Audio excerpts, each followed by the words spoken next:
우리가 신앙생활하면서 조금 이제 부담스러워하는 그런 모임들이 있는데요. 사실 주일이라면 그리스도인들은 이제 당연히 이렇게 최대한 지키려고 하죠.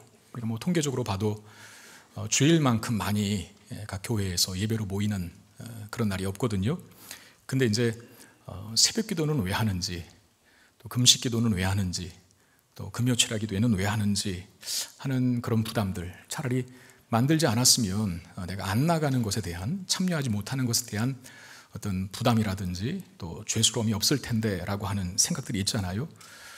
심지어 여러분, 목회를 계획하고 생각하다가도 새벽에 일어나는 것이 도저히 안 되는 분들은 중간에 목회자 되기를 포기하는 분도 계십니다. 저희 아들도 초등학교 2학년 때까지는 목사가 되겠다고 장래의 희망, 거기 목사, 특별히 이제 앞에다 전자를 붙여서 전목사 되고 싶다고, 교회에서 하도 목사님들이 전목사 하니까 본인도 그게 되고 싶었던 거죠. 근데 이제 뭔가 이렇게 살아가는 이치를 알고 또 자기의 한계를 아니까 아빠가 늘 새벽같이 나가는 겁니다. 본인은 이제 그걸 감당 못하겠다라고 하는 생각에 머리가 커가면서 접은 지 오래됐습니다. 저도 사실 시킬 생각은 없고요. 그래서 새벽기도 뭐 금요철야 같은 거, 이런 거 누가 만들었을까? 다른 나라에는 없는 것 같은데 왜 유독 한국 땅에 있는 교회들만 이렇게 요란할까 하는 생각을 가질 수 있는데, 근데 여러분 놀랍게도 새벽기도든지 금식기도든지 금요철야 기도든지 그 원조는 다 예수님이셨다는 사실입니다. 누가 만들어낸 게 아니라 예수님께서 모범을 보이신 그런 것들로 인해 생겨난 모임이라는 거죠. 12절 말씀 보면 이때 예수께서 기도하시러 산으로 가사 밤이 새도록 하나님께 기도하시고 그랬는데, 예수께서 기도하시러 산으로 갔다. 산에서 기도하시는 예수는 많이 압니다. 근데 오늘 특별히 밤이 새도록 기도하셨다. 소위 예수님께서 철야 기도하셨다는 거예요. 과거에는 대부분의 교회가 금요일 밤에 모여서 그야말로 철야 기도를 했었습니다. 제가 고등학생 때 처음 나간 교회도 철야 기도를 했고요. 특별히 이제 한 달에 한 번씩은 산으로 올라가서 철야 기도를 했거든요. 정말 금요일 밤에 올라가서 토요일 새벽 기도를 하고 내려왔으니까요. 목사님 말씀이 얼마나 긴지 한 2시간은 하시는 것 같아요. 그리고 기도도 합심해서 뭐 1시간 이상은 하는 것 같고, 그런 다음에 또 결정타 흩어지래요. 그 산속에서 무슨 담력 훈련하는 것도 아니고 흩어져서 이제 그 깜깜한 밤중에 기도하는 거죠. 그렇게 또 1시간을 보내고 새벽이 되면 새벽기도 하고 내려왔던 기억이 있는데, 사실 그게 철야죠, 철야. 그 전통을 이어 지금도 대다수의 한국 교회는 금요일에 기도회로 모입니다. 근데 지금은 철야를 하면서 기도하는 교회는 거의 없습니다. 그건 저희 교회도 마찬가지죠. 저희 교회는 금요 철야 기도회라고 하는 말을 안 씁니다. 심지어는 금요 심야 기도회라고도 안 합니다. 우리는 사실 심야까지도 기도하지 않거든요. 그냥 금요 기도회라고 그렇게 말을 합니다.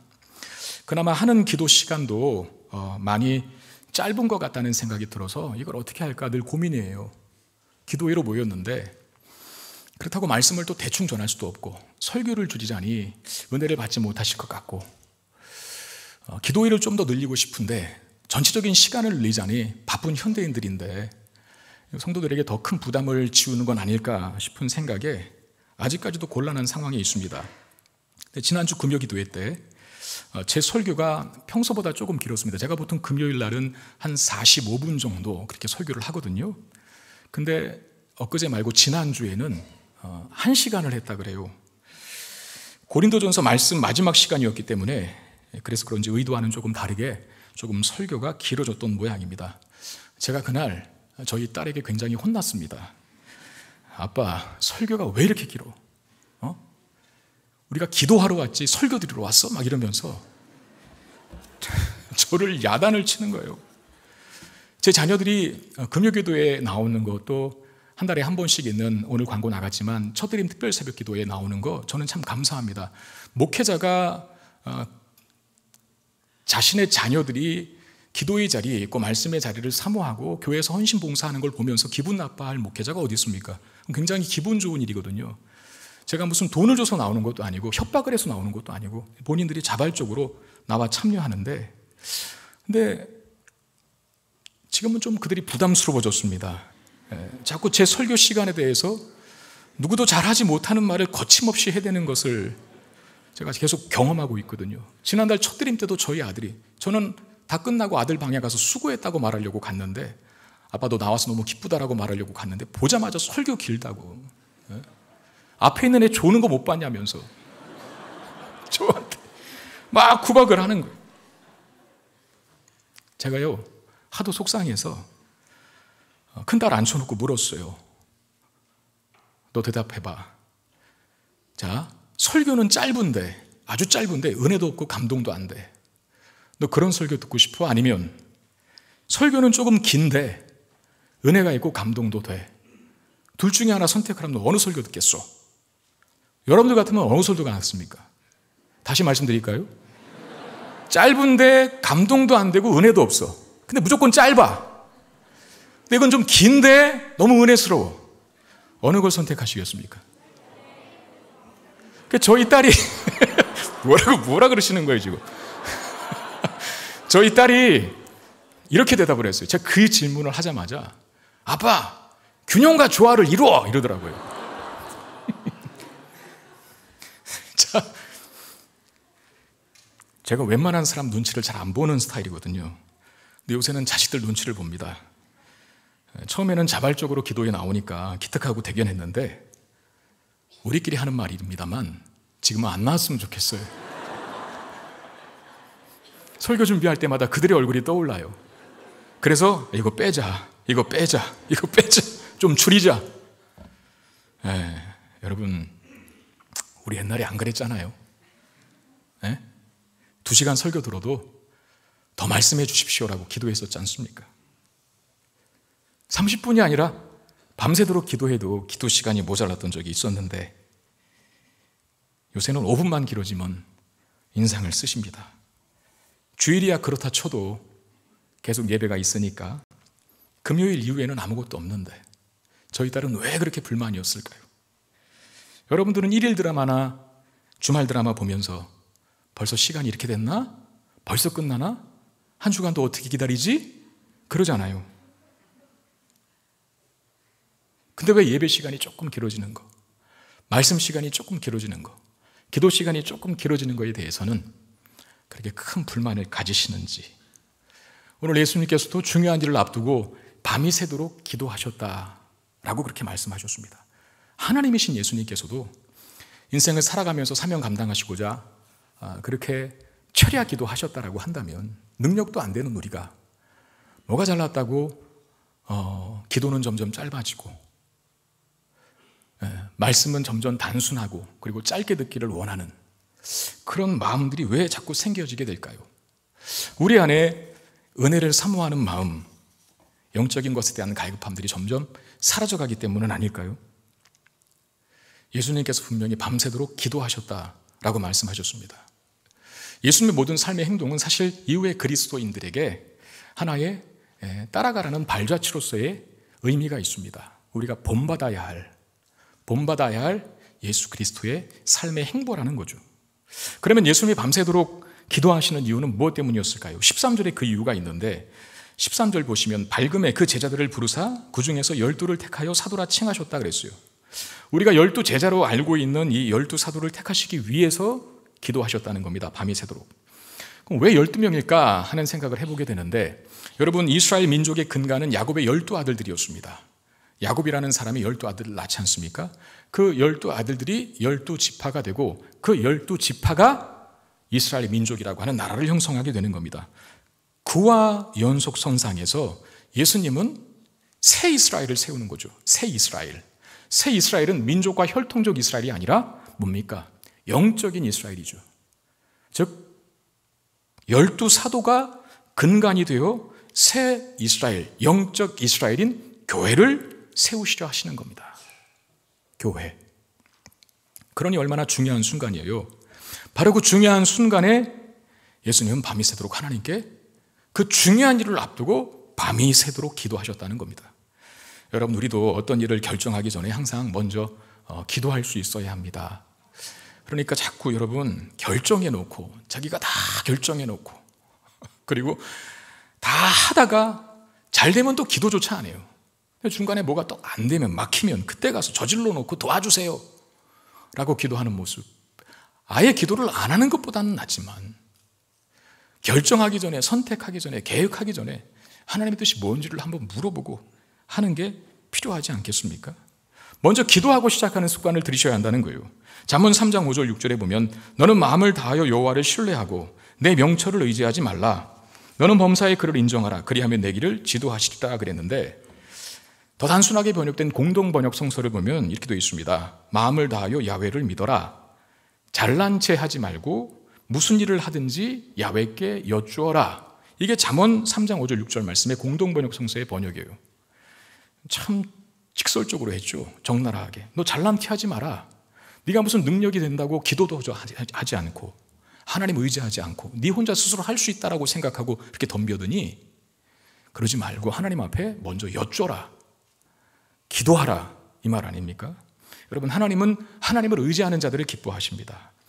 작은 것 하나라도 묻고 기도로 구했을 때 그게 하나님을 의지하는 것이고, 하나님 그렇게 자신을 의지하여 기도로 시작하는 그의 삶에 선하신 손의 도우심이 임하게 하실 겁니다. 항상 기도를 먼저 하는 우리가 되기를 바랍니다. 그러면 반드시 하나님의 선하신 인도하심을 받을 줄로 믿습니다. 그리고 이 12사람들을 12제자라, 오늘 누가복음에서 12제자라 하지 않고 12사도라 했어요. 12제자나 12사도나 같은 사람이거든요. 근데 왜 제자였다가 다시 사도가 됐을까요? 사도란 보내심을 받은 자라고 하는 뜻입니다. 보내심을 받은 자. 그러니까 제자라고 하는 말과 사도라고 하는 말에 어떤 무자르듯이 딱 잘라 구분되는 의미를 파악하기는 어렵지만, 간단하게 생각해서 제자는 세상으로부터 부르시는 거죠. 자기에게. 세상에 속해 있던 자들을 부르셔서 예수님과 함께함으로 예수님의 가르침과 예수님의 어떤 삶의 모습들을 본받고 또 배워서 그렇게 살아가는 사람들, 이게 이제 제자라고 한다면, 사도는 이제 제자가 된 사람들이 다시 세상으로 가는 거죠. 그러니까 세상으로부터 부르심을 입은 자들이 제자라고 한다면, 사도는 부르심을 입어 하나님으로부터, 예수 그리스도로부터 교육을 받고 훈련을 받은 제자들이 이제 사도가 되어서 다시 보내어진다라는 거예요. 어디로? 세상으로. 예수님께서 제자들과 영원토록 함께 있는 게 아니지 않습니까? 예수님께서 30살 때부터 공생애를 시작하셔서 33살에 고난당하시고 십자가 지시고 그리고 승천하셔서 하늘에 계십니다. 그러니까 예수님은 3년의 사역을 마치면 떠나셔야 돼요. 떠나시니까 이제 12명의 제자를 특별하게 세우셔서 그들로 하여금 예수님이 떠나신 이후에 예수님께서 하신 사역을 대신할 수 있도록 그들을 세우신 겁니다. 여러분, 우리에게도 이 역할이 다 있습니다. 구원받은 하나님의 자녀라는 자리로 우리를 부르셨습니다. 구원받은 하나님의 자녀된 권세 가지고 이 자리에서 모여 말씀으로 또 기도로 하나님 주신 은혜와 복으로 취하고 누릴 것들이 너무나 많죠. 근데 하나님의 자녀라는 자리로 우리를 부르셔서 이 안에서 누리고 또 채우는 것을 넘어서 이제 세상으로부터 보내심을 받은 자라고 하는 사명 가지고 밖으로 나가서 세상을 치유하고 잃어버린 영혼들을 하나님께로 인도하는 일을 우리가 해야 된다는 거죠. 그게 진짜 그리스도인이고 우리를 부르신 궁극적 목적이기도 합니다. 우리가 있는 곳이 만약에 어두운 곳이라고 한다면, 내가 있는 곳이 그늘진 곳이라고 한다면, 내가 있는 곳이 다른 사람들이 별로 내켜하지 않는 많은 사람들이 외면하는 곳이다 라고 했을 때, 단지 운이 없고 재수가 없어서 나는 왜 여기 왔을까? 그리고 신세한탄하고 계시지 말고 관점을 좀 달리 해보세요. 하나님이 나를 이 자리로, 이 위치로 보내신 건 아닐지. 여러분, 빛은 이렇게 환한 빛이 있을 때, 태양빛이 있을 때 이런 빛이 무슨 의미가 있습니까? 빛은 그 백그라운드가 어둠이었을 때 찬란하게 빛나는 거예요. 그렇다고 한다면 늘 믿는 사람하고만 같이 있고 세상 사람들과는 전혀 어울리지 않고 교회에 있기만 좋아한다라고 한다면 언제 빛과 소금의 역할을 감당할래요? 하나님, 저 조금 더 좋은데, 남들도 다 가기 원하는데 이런 데로 보내주시고 그런 자리에만 있게 하십시오라고 하는 기도는 엄밀한 의미에서 조금 속보이는 기도 아닙니까?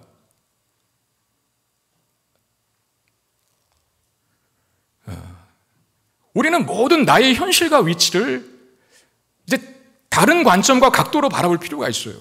하나님이 나를 이곳으로 보내시지 않았을까? 그래서 어두운 곳을 밝게 하고 남들이 외면하는 곳에 가서 십자가 짐으로 그것을 아름답고 찬란하게 윤택하게 바꾸어가는 일.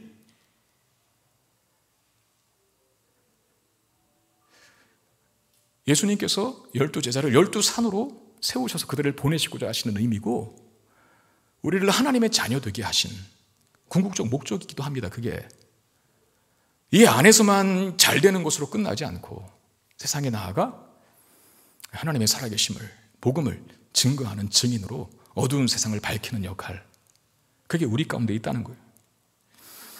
이 12사도로 선택받은 자들이 누굽니까? 14절 16절 말씀에 보면 그 명단이 쭉쭉쭉 열거되고 있거든요. 처음에 이제 베드로부터 시작을 해서 마지막에 가룟 유다까지 나오는데, 가룟 유다 앞에는 예수를 파는 자가 될 가룟 유다라, 그렇게 얘기를 했어요. 이 12명을 그룹으로 나누자면 4명은 어부들입니다. 어부, 고기 잡는 사람들. 그리고 마태라고 하는 사람도 거기 있죠. 그 마태가 우리가 누가복음에서 보았던 세리 레위를 말합니다. 세리. 그러니까 이 세리인 사람은 사실상 친로마주의자죠. 지금 이스라엘이 로마의 지배를 받고 있지 않습니까? 근데 그 속에서 세리 역할을 했다라고 하는 것은 친로마주의자고 동시에 민족의 반역자였던 사람이라는 뜻이에요. 근데 그도 제자로 부름받고 있고, 그 다음에 셸롯이라고 하는 시몬이라고 하는 사람이 등장하는데, 그 셸롯이 지엘로스라고 하는 그 열정, 열심 이런 뜻의 영어 있지 않습니까? 그 말이거든요. 그러니까 이 사람이, 셸롯이라는 시몬이라고 하는 사람은 열심당원이었는데, 그 당시에, 그러니까 1세기 예수님 당시에 유대 사회에 여러 가지 분파가 있었어요. 바리새파 아시죠? 많이 들어봤잖아요. 바리새인들의 모임. 그 다음에 사두개파, 그리고 열심당원, 또 에세네파가 이제 광야에 살면서 조금 세속과는 동떨어진 곳에 살면서 경건을 추구하는 자들의 모임이었는데, 아마도 세례 요한이 이 에세네파 출신이 아닐까라고 하는 학자들의 의견도 있어요. 근데 여기 셸롯인 시몬이라고 하는 사람이 바로 열심당원인데, 누구와 대조적인 인물이라고 하냐면 세리와 대조적인 인물입니다. 왜냐하면 이 열심당원은 반로마주의자였거든요. 그리고 민족주의자들이었습니다. 아니, 우리나라가 어찌 이방 나라의 지배를 받을 수 있는가라고 해서 항상 가슴에 칼을 품고 다녔던 사람들이에요. 그러니까 폭력을 써서라도 해방과 독립을 쟁취해야 한다라고 하는 생각을 가졌던 사람이 셸롯이라고 하는 시몬이었어요. 열심당원 출신. 그리고 예수를 팔게 된 사람인 가룟 유다.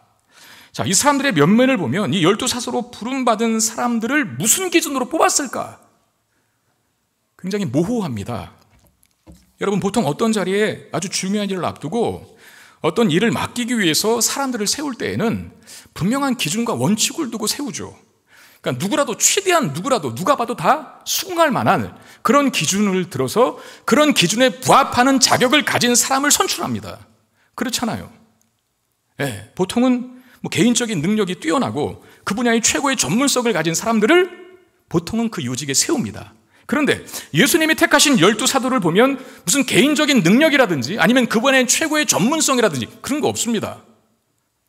하다못해 성품이라도 좋은 기준이라고 한다면 고개를 끄덕일 수 있겠지만, 베드로 같은 사람은 굉장히 성질이 급한 사람입니다.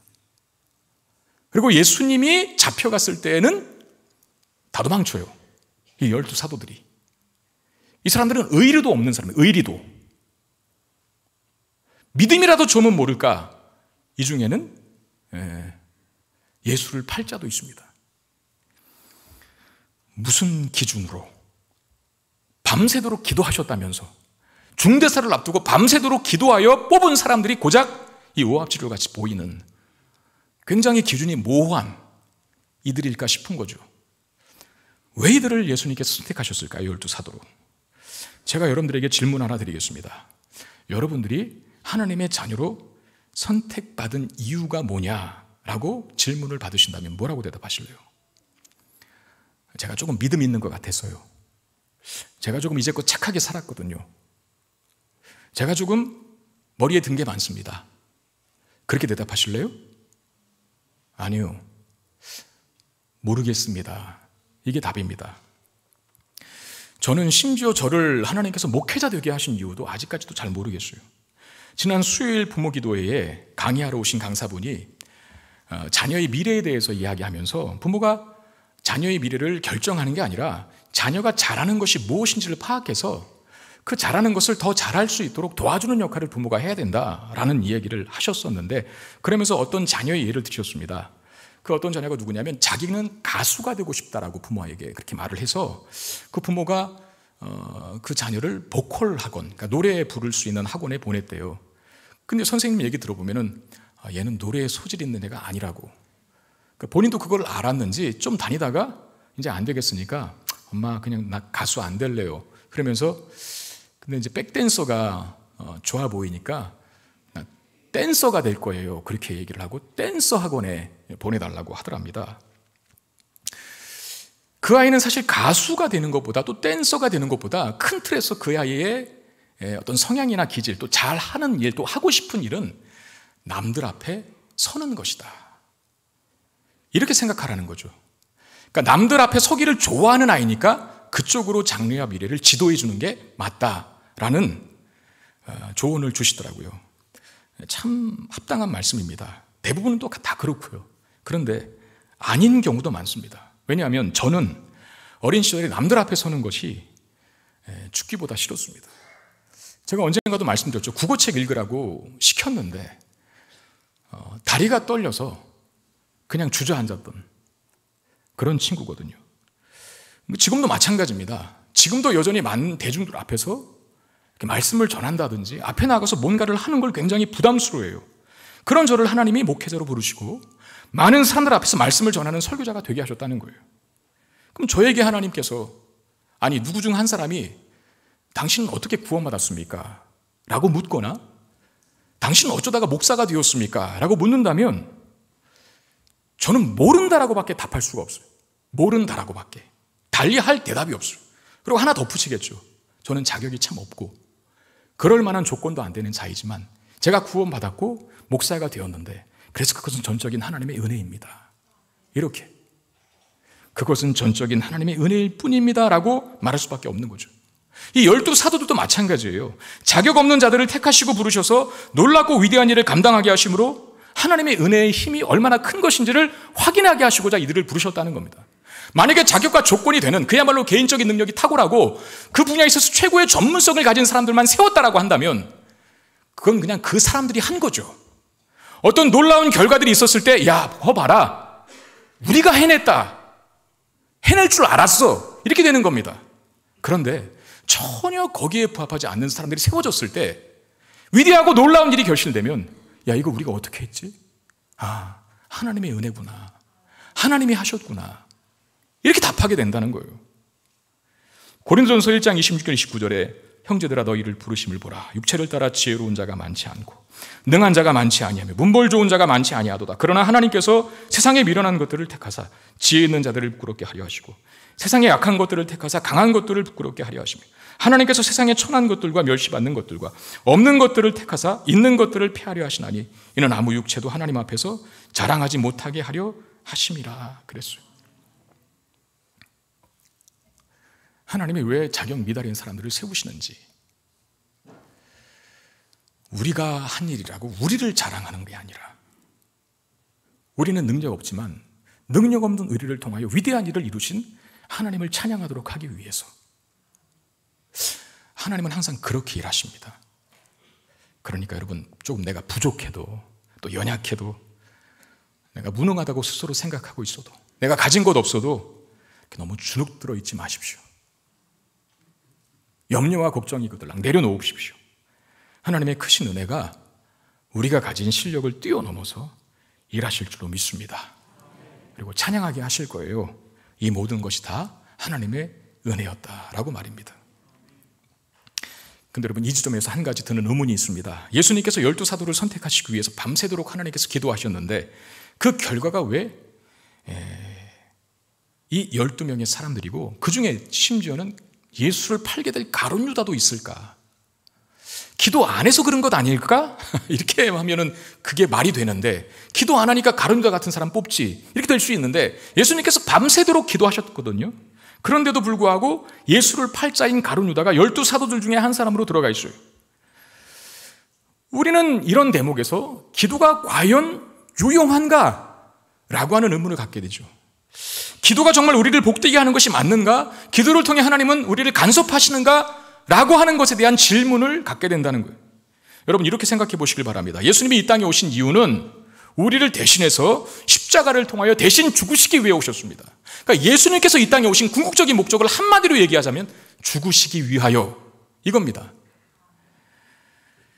그 일이 가룟 유다를 통해서 진행됩니다. 우리는 그 섭리를 다 무슨 수학 공식으로 계산하듯이 딱 떨어지는 답을 얻을 수 없지만 큰 틀에서는 가룟 유다 또한 하나님의 뜻과 계획 속에 있다는 걸 확인해야 합니다. 결국은 그가 예수를 팔아 넘기기 때문에 이 땅에 죽으시러 오신 예수님의 십자가로 끌고 가는 자가 가룟 유다였다는 거예요. 기도하는 것이 꼭 우리의 마음과 바램대로만 되는 건 아닙니다. 그럼에도 기억해야 할 것은 내가 원하는 방식이 아닐지라도, 꼭 내가 원하는 응답의 형태는 아니라 할지라도 그것조차도 하나님의 손길이 다 있다는 거. 결국은 하나님의 선한 뜻을 이루는 일에 사용하실 것이라는 거. 그 믿음을 갖는 게 중요합니다. 기도했더니 가룟 유다 같은 사람이 세워졌네. 나 기도하지 말아야지가 아니라 기도한 사람들에게는, 간절히 기도한 사람들에게는 가룟 유다와 같은 내가 원하지 않는 방식의 응답이라 할지라도 큰 틀에서 나의 개인의 생애 전체를 통해서 볼 때에는 그것조차 하나님의 선하신 손길 속에 있었다는 걸 확인하게 된다는 거죠. 그러니까 내 뜻대로 되지 않는 어떤 일, 마음에 들지 않는 환경, 내가 기도한 것과는 다르게 응답되었다고 해서 너무 낙심하지 마시길 바랍니다. 하나님 우리보다 크시고 나보다 나를 더 잘 아시고 나보다 심지어 나를 더 사랑하시는 분이심을 믿으십시오. 하나님께서 우리의 유익을 위해서, 우리의 영혼을 위해서 우리가 측량할 수 없는, 예측할 수 없는 가장 최선의 방법으로 최고의 것을 우리 각자에게 주실 줄 믿습니다. 예수님이 이제 산에서 내려오십니다. 그리고 평지에 계신 예수님으로 많은 사람들이 몰리기 시작을 하는데 17절에 이렇게 되어 있습니다. 예수께서 그들과 함께 내려오사 평지에 서시니 그 제자의 많은 무리와 예수의 말씀도 듣고 병고침을 받으려고 유대 사방과 예루살렘과 두로와 시돈의 해안으로부터 온 많은 백성도 있더라. 그러니까 많은 무리 또 많은 백성 두 번씩이나 반복하여 강조하고 있는데 예수님을 따르고 예수님을 지지하는 사람들이 많았다는 거죠. 여러분 심지어 이 중에는 두로와 시돈에서 온 사람도 있었다라고 얘기를 하고 있거든요. 그러니까 갈릴리뿐만 아니라 팔레스타인 전역에서 온 유대 지역에서 예수님 보기 위해서 나와왔고 많은 사람들이, 그리고 심지어는 두로와 시돈이라고 하는 이방 땅에서조차도 예수님의 소문을 듣고 그 앞에 나와 엎드립니다. 우리는 앞에서 지난주 앞선 본문에서 예수님을 반대하는, 예수님께 대해서 적대적으로 반응하는 종교 지도자들의 모습을 보았어요. 기억나십니까? 안식일에 미리사 까먹었다고 이랬다고 정죄하는 사람들이 있었잖아요. 그리고 손 마른 사람 앉혀놓고 안식일 날 치유의 행위를 하면 그거 일한 것이니 예수 그리스도 어디 함정에 빠지는 걸 보자라고 이렇게 예수님을 향하여 사사건건 시비를 걸고 반대하고 함정에 빠뜨리려고 하는 종교 지도자들이 있었다는 것을 보았습니다.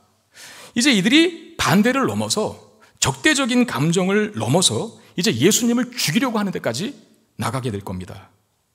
그런 자들과 대조하여서 오늘 본문에는 예수님을 지지하고 인정하고 받아들이고 그분의 은혜와 자비와 궁기를 구하는 예수님 곁에 많은 사람들이 또한 있었다는 것을 보여줍니다.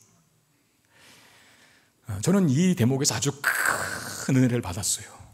사실 살다 보면 다 내 편이 되는 건 아니거든요. 목회를 하다 보면 다 저를 지지하는 사람만 있는 건 아니거든요. 반대도 있어요. 여러분 인생도 그렇지 않습니까? 늘 기쁘고 좋고 해피한 일만 있나요? 그렇지 않아요. 통곡하고 싶은 일, 나를 낙심하고 절망에 빠뜨리는 일도 많죠. 근데 분명한 건 이 두 가지가 항상 같이 간다는 거. 반대가 있으면 찬송도 있을 겁니다. 비난이 있으면 응원과 격려도 있을 겁니다. 이거 가지고 힘내시라는 거예요. 열왕기하 6장에 보면 엘리사 선지자가 자신을 잡으러 온 아람 왕의 아주 큰 군대에 의해 엘리사 선지자가 있는 도단성이 포위를 당하지 않습니까? 누가 봐도 겁이 날 텐데 그 한 사람 잡겠다고 수많은 군대가 그 성을 포위하고 있으니 두렵지 않을 사람이 어디 있겠어요? 근데 이 엘리사는 결코 흔들리지 않죠. 왜 흔들리지 않았냐면 아람의 대군이 자신을 포위하고 있었지만 엘리사의 눈에는 또 한 가지가 보이는데 그 아람의 대군을 포위하고 있는 하늘의 불말과 불병거였습니다. 그림을 한번 제가 보여드리겠습니다. 이 그림을 오늘 마음속에 새겨갖고 가세요. 저게 엘리사겠죠. 도단성이고 그 도단성을 둘러싼 아람의 대군입니다. 아람의 대군이라고 하는 우리 인생에 나쁜 일, 어려운 일, 힘든 일, 괴로운 일이 있어요. 그런데 또 하나, 그 대군을 포위하고 있는 하늘의 불만과 불병거도 우리 인생에 같이 있다는 사실을 기억하십시오. 그러니까 나쁜 일, 기분 나쁜 일, 슬픈 일, 통곡한 일 겪었다고 너무 그렇게 낙심하지 말라는 겁니다. 저는 경험적으로도 그걸 알아요. 고난이 분명히 있거든요. 제 인생에도 위기도 있거든요. 제가 살다 보니 하나님이 일하시는 하나의 방법을 깨달았는데 고난 후에는 반드시 그 고난을 잊을 만한 고난보다 훨씬 더 큰 위로와 축복이 부어진다는 거. 그걸 알면 내가 고난의 터널을 또 들어간다 할지라도 이제는 그렇게 겁내지 않습니다. 그리고 기대가 돼요. 어떤 기대가? 이 고난이 지난 다음 하나님께서 어떤 축복을 또 허락하실까? 이거죠. 그러니까 반대를 당하여도 대적들이 있어도 장애물을 만나도 하나님 바라보면서 흔들리지 마시고 저와 여러분들이 가야 할 그 길로만 정진할 수 있는 우리들이 되기를 바랍니다. 예수님처럼 반대가 있었지만 예수님을 지지하는 많은 사람들이 있었다는 걸 기억하며 흔들리지 않고 당신의 길을 가신 예수님처럼 우리도 우리의 길을 갈 수 있어야 합니다. 예수님은 자신에게 나온 수많은 사람들에게 말씀을 전하시는데 그리고 치유해 주시 18절 19절에 보니까 더러운 귀신에게 고난받는 자들도 고침을 받은지라 온 무리가 예수를 만지려고 힘쓰니 이는 능력이 예수께로부터 나와서 모든 사람을 낫게 함이로라 그랬어요. 자신에게 나온 사람들을 고치시고 그들을 치유하시며 그들에게 말씀을 전하시는 예수님의 모습을 봅니다. 근데 여러분 여기 수많은 사람들 예수님 앞에 각자의 소원을 가지고 나온 수많은 사람들 중에는 육체적인 질병으로 고통하고 아파하는 사람도 분명히 있었을 겁니다. 그러나 또 한편으로서 더러운 귀신 때문에 고난받는 사람들이라 그랬어요. 여러분 겉은 멀쩡하게 보이는데 내 몸에 어떤 상함이나 또 어떤 질병이나 상처가 없거든요. 그럼에도 불구하고 그를 치유해야만 하는 소위 이제 환자라고 하는 치유받아야 할 사람이라고 하는 카테고리로 묶는 기준이 하나 있는데 영적인 문제를 앓고 있는 사람이라는 겁니다. 보이는 것이 우리를 다 평가할 수는 없어요. 내 남편이 늘 회사에서 승승장구하고 많은 사람들과 정말 함께 잘 지내며 존중받고 존경받는 위치에 있다 하더라도 그가 하나님과 멀어져 있으면 그는 고침받아야 할, 치유받아야 할 영적인 질병자입니다. 우리 자녀가 좋은 대학 붙고 나중에 좋은 성적으로 졸업해서 남들 다 부러워하는 대기업의 직장을 취직했어도 그 아이가 그것 때문에 하나님과 멀어진다면 겉은 건강해 보이고 멀쩡하게 보일 수 있지만 예수님의 만져주심으로 인해 치유받아야 할 대상이에요. 우리 이 착각을 하지 말아야 합니다. 눈으로 보이는 것이 건강하다고 해서 건강한 게 아니라는 거예요. 귀신 들린 사람이 있었어요. 보일 때는 멀쩡해 보였을 겁니다. 예수님 그도 치유해 주십니다. 그도 환자라는 거예요. 육체적인 질병만 질병이 아니고 영혼의 질병이 더 심각하다는 거예요. 육체의 건강만이 건강이 아닙니다. 영혼의 건강이 더 중요합니다. 그런 심적으로 주 앞에 나오는 저와 여러분 되시길 바랍니다. 말씀을 통해서 예수님 만져주심을 통해서 놀라운 치유와 회복이 우리 안에 일어나게 되기를 주의 이름으로 축원드립니다. 문제가 해결되고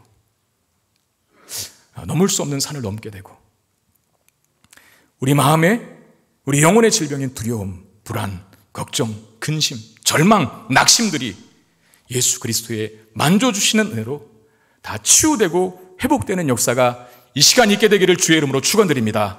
아멘. 그러면 그렇게 되기 위해서 어떻게 해야 합니까? 19절 온 무리가 예수를 만지려고 힘썼다. 예수를 만지려고 힘쓰십시오. 간절히 기도하십시오. 살려달라고 마음속으로 부르짖으십시오. 주님의 옷자락이라도 붙드는 시간 되기를 바랍니다. 그런 우리에게 놀라운 치유와 회복의 역사가 일어나게 될 줄로 믿습니다. 우리 이 기대 가지고 함께 찬양하기를 원합니다. 예수의 이름으로 나는 일어서리라.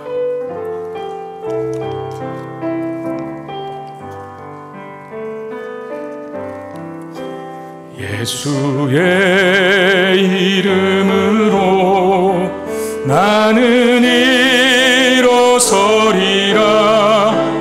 주가 주신 능력으로 나는 일어서리라.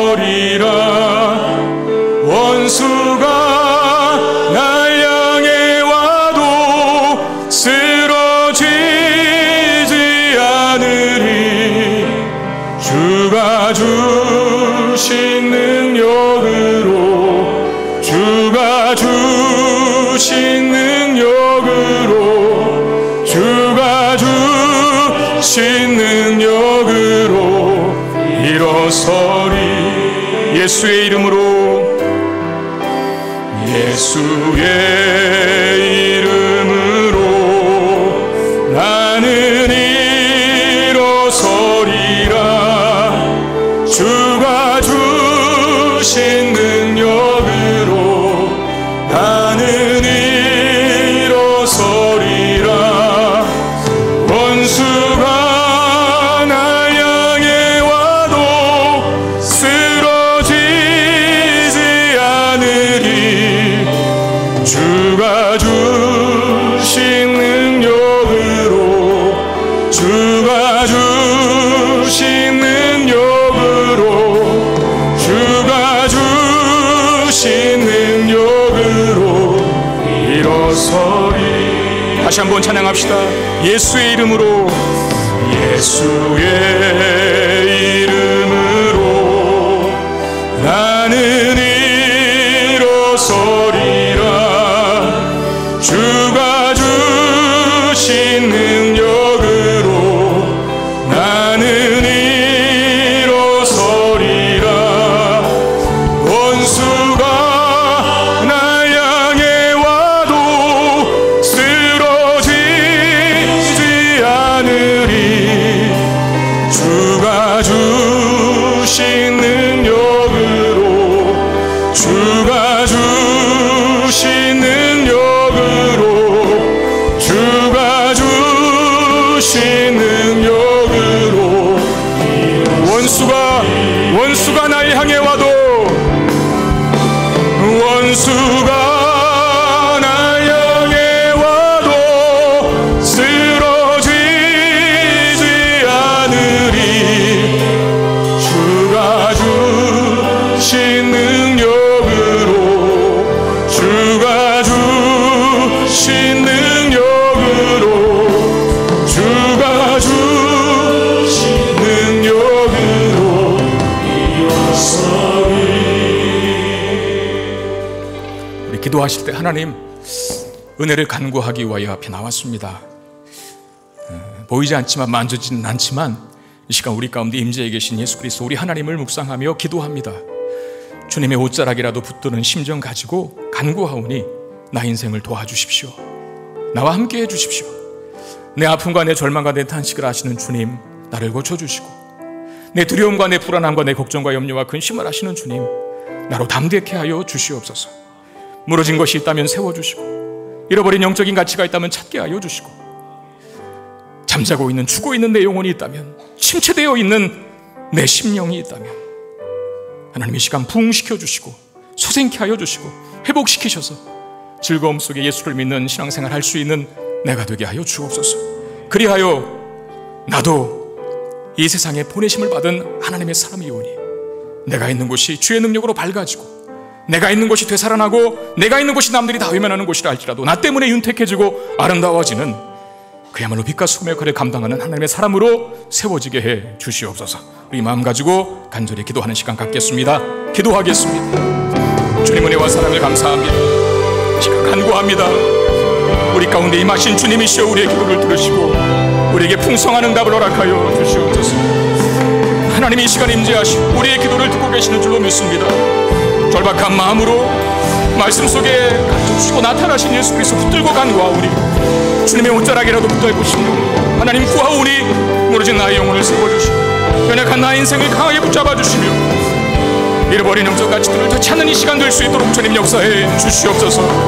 내 안에 있는 상처와 내 안에 있는 두려움과 내 안에 있는 걱정과 염려와 근심들이 주님께서 붙드시는 능력 때문에, 만져주시는 능력 때문에 말씀으로 인하여 치유되고 회복되어서 누구보다도 강한 자 되게 하여 주시고 어떤 장애물도 뛰어넘게 하여 주시며 그 어떤 대적이 있을지라도 그 대적을 또다시 감싸고 있는, 에워싸고 있는 하늘의 불망을 그거를 기억하고 평안함 속에 우리 인생을 살아갈 수 있도록 주여 내베풀어 주옵소서. 주님 주시는 대로 다시 한번 충만하게 채워지고 우리 안에 성령으로 충만하게 채워지는 시간 되기를 원합니다. 그래야 영적인 회복을 경험하여 이 세상에 나아가 어두워진 것을 밝히고 죽음의 기운이 많아는 곳을 생명의 기운으로, 활기로 바꿀 수 있는 사람들 되게 하여 주시고 남들이 다 외면하는 곳이라 할지라도 나 때문에 밝아지 주여 아름답고 윤택해지는 복을 누릴 수 있도록 인도하여 주옵소서. 이 세상에 보내심을 받은 자라는 사실을 기억하여 주와 동행하는 삶의 승리와 영광과 기적이 날마다 연출될 수 있도록 함께해 주시옵소서.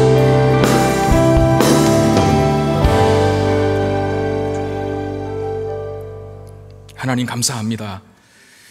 우리에게 주님이 계시니 감사합니다. 연약한 인생을 혼자 살지 않고 우리가 감당할 수 없는 인생의 짐들이 많은데 우리 혼자 지게 두시지 않고 옆에 계셔서 나의 짐을 대신 져주시고 내가 두려울 때, 내가 답답할 때, 내가 공허할 때 의지하면 나의 두려움을 해결하시고 나의 답답함과 공허함을 만지시고 치유하시는 우리 주님으로 인하여 감사를 드립니다. 시간 하나님 앞에 간절히 구했사오니 우리의 텅 빈 마음이 하나님의 은혜로, 성령으로 충만케 채워지게 해 주시옵소서. 그래야 이 땅을 다시 하나님의 사람으로 살아갈 때 빛이 되게 하시고 소금이 되게 하시고 주님 우리를 구원의 자녀로 부르신 부르심의 상을, 또 사명을 다하는 우리가 될 수 있게 해 주시옵소서.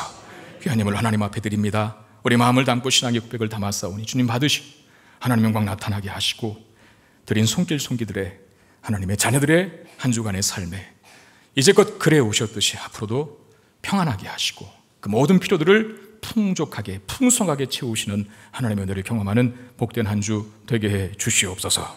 우리 주 예수 그리스도 이름으로 간절히 축복하며 기도드리옵나이다. 아멘.